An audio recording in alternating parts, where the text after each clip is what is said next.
In today's video, I want to help you out if you're planning on going to a goth festival, but you don't exactly know how to take on this experience and how to prepare for it.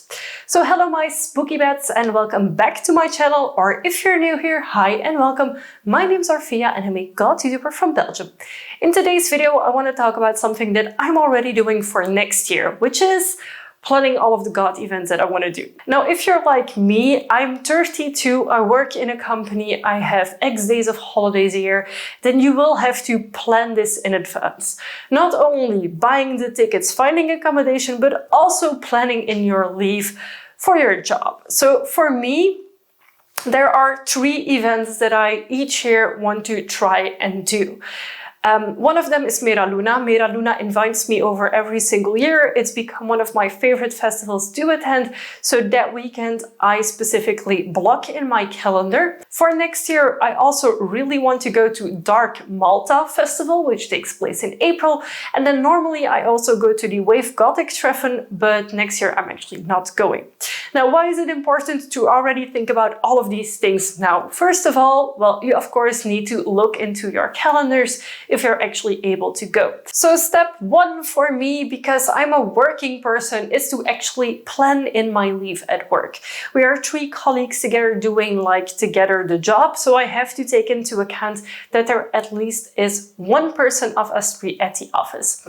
Now, both of my colleagues have children and I tend to not take my holidays in July and August when their kids are out from school, so most of the time that is not an issue. But I would also look, for example, if you're still in school, whether you don't have exams or an internship or anything, that you are actually free to go on those times that you want to go to events. The second step, oddly, isn't actually buying your ticket. It is first looking at accommodation. How are you going to stay at said festival? Now, a lot of festivals actually have a camping site, so if you have a tent to take with you, that might be the easiest solution. But then you have step 3, which is how the hell do I get there? For me, most festivals that are around Belgium, so Belgium, France, Netherlands, Germany, I actually tend to drive there. So I just chuck everything in my car, drive to the festival and stay there. However, if you're from another country, you might not be able to carry a tent, a sleeping bag and everything with you. Then I would look at other accommodation options such as hotels, maybe Airbnbs, etc. Sometimes there's hotels very close to the festival venues, sometimes there's even hotels working together with them, and sometimes there's even festivals like the Mera Luna who have a designated area on the campsite which is already set up tents that you can just stay in. So it's very important to look at the accommodation and how you're getting there so it combines well. Also, if you're planning on getting flights or a train, look up the hours, like when you have to leave, because sometimes you have to leave the day in advance of the festival or even 2 days before to be able to get there on time, etc. For me, for example, whenever I'm going to Dark Malta, I know I'm going to be in Malta for a full week and we're actually staying at an Airbnb house with a group of friends. So we're going to be, I think, 3 or 4 couples together into one big villa type situation with a swimming pool. And then the festival itself, we're going to either rent a car or there should be a shuttle bus available as well, because Malta is so small. And those 2 steps I would recommend doing about a year in advance, because most booking options open a year in advance from the date that it's taking place. And otherwise, just keep an eye out and track a little bit the pricing of the spots where you're looking to book. And what I sometimes do is I will book a backup option that is free of charge if you want to cancel it up to I don't know how much time before the event. And then I will keep looking at other accommodations that maybe are closer or better and maybe decide to book another one and then cancel the one that I had as the first option, the backup option. Another quick tip if you want to go camping is to actually test out your gear before you go.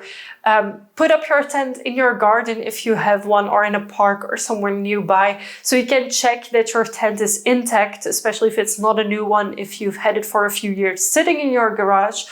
Because I had to throw away a tent of mine recently that had gotten moldy because I didn't wipe it off enough before storing it. So make sure that you check your tent if you're going to be staying in a tent.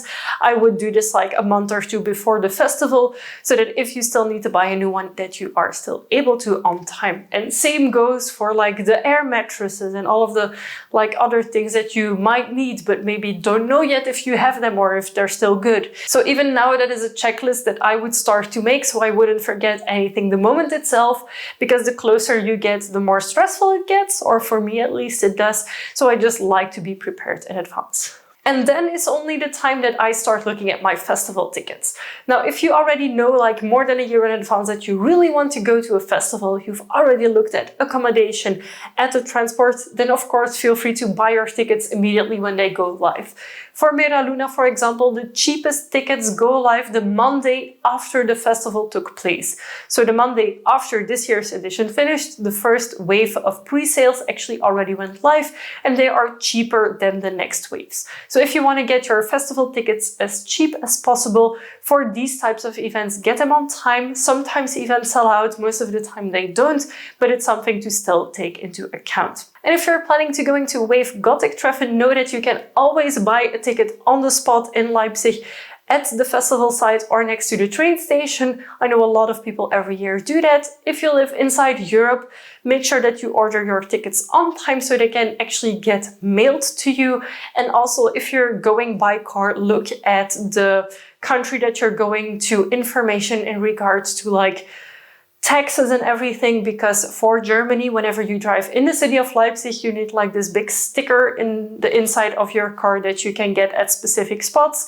So also look at those things if there's any regulations that you need to take care of. And something that I personally take into account whenever I'm booking the festivals that I want to go to is also the bands that are playing. But sometimes it is better to go to an event for a few bands, but to have like a really nice atmosphere, like at Mera Luna, than to try and go to Wave Gothic Treffen, where you want to see a million bands, but you'll never be able to, unfortunately. So my choices nowadays are going more to smaller festivals with 1 or 2 stages where you can see every single band if you want to, than to going to very big festivals where there's like multiple stages where you are definitely missing out on something. Even with Graspop, which is a local Belgian metal festival, I feel like it's too much at the same time, and there's often bands playing at the same time that I want to see. So I don't like having that decision fatigue between constantly choosing between bands. So having like 2 stages like Mera Luna, like Dark Malta with their stages, it's like, for me, that is perfect. And of course, another thing to take into account is who are you going with? Sometimes you just want to go by yourself. It's honestly something that I did for a few years, and for some of the festivals I did, that was not a problem at all. But sometimes you want maybe your best friends to come with you or your partner. So don't forget to include them in the preparations of the festival. Maybe if you book an apartment with 4 people, it is better than the place that you saw to stay in alone or with your partner. So it's always good to look at that. I know some people specifically go to festivals with their friends and they have like this very big spot at the campsite together with a party tent and like a central hub for all of their tents, etc. So that is definitely something that you could look into. I personally don't always do that. I just look with my partner if they want to come or not. If not, then I will make all of the arrangements for myself. And if they want to come, then of course they are able to come as well, and we book it for the 2 of us. But it's not a requirement. I really hope this video helps you out with the planning of your festivals for next year. I am personally trying to attend 3 festivals next year. I want to go to Dark Malta. It's been on my wish list for a few years and I just really want to go. Of course, I'm going back to Mera Luna. And then I also got an invite to Subcult Festival in Sweden. So I'm gonna see logistically if everything is possible or not. Feel free to let me know in a comment down below which events are you looking forward to next next year, and which ones do you hope to attend, because I would love to know. Give this video a big thumbs up if you liked it, and if you haven't already and you'd like to be, feel free to subscribe to my channel. I make new videos every month and I would love to hear for every single one of them. Before I end this video, I want to say a big thank you to all of my patrons. There's Anders, Christy, JD, Jen, and Silver Shroud. Thank you all so much for supporting my channel. It means the world to me. And of course, thank you to each and everyone for watching this video. I will see you next time with a new one. Bye!